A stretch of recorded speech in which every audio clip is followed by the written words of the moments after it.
Hey everybody, Danica Catanzareti here with Speed down memory lane. I am with Landon Cassill here today at the Daytona 500. Thanks for joining me, man. Thanks for having me. What are we going to do? We're going to watch some memories here. All right, let's do it.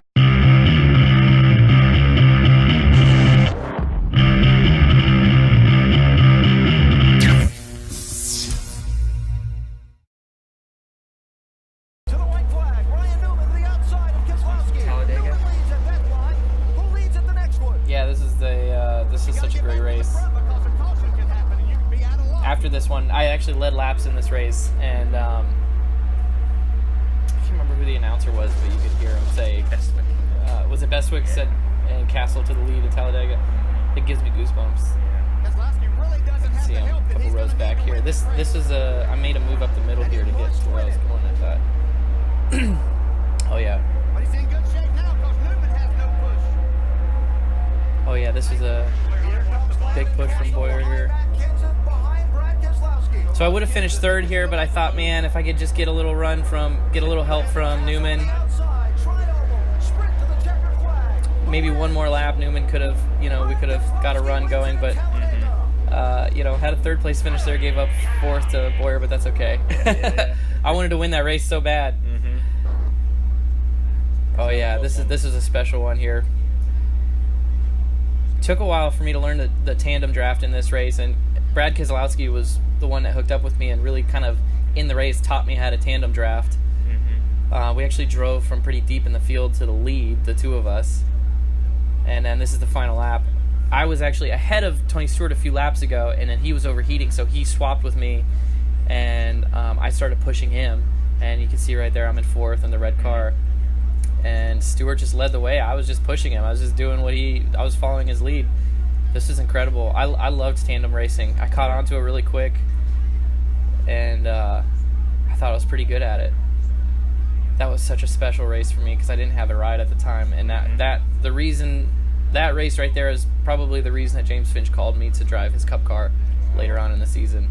I have a picture at my house of that photo finish, and it's signed by all four of us drivers. Tony was really pleased to drive it, or to sign it. Yeah.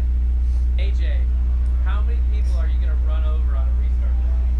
At least 4. Including me? If I'm behind you, I love AJ. Anyway. He's a great driver. He's a good guy. Intense. He's an intense dude too. Yeah. Yeah, he's a good friend. Yeah. Man, this wreck with Danica, I did that. I definitely gave her the business there on the front stretch on purpose. And then when I finally got around her, she crossed me over and tried to wreck me. Ended up wrecking herself. And then my comments. I have it. Yeah. Here she goes right there. That was a mistake on my part to run the bottom there. I should have ran the high side because it would have taken that move out of her. She wouldn't have the option to wreck me, but it worked out in my favor. Makeup. Yeah. We had a good car at BK Racing. Yeah. During this period, we were running a lot of track bar split, getting a lot of skew in our car, and we qualified 9th at Michigan with the same setup. Rule number 1. I'm not sure if that's actually rule number 1, but it was that day. People remember that so well. They do. Can you do any impressions? Yeah, I remember this. My Juan Pablo. Pretty good. Yep. One person I love is Juan Pablo Montoya. This is great. I don't speak Spanish. I reminded that, but he's funny because he'll get on the front side and looking for That's pretty good.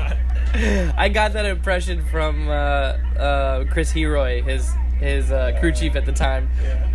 Chris and I would laugh about Juan and his personality. He's got such an interesting personality. So we used to do that impression to each other.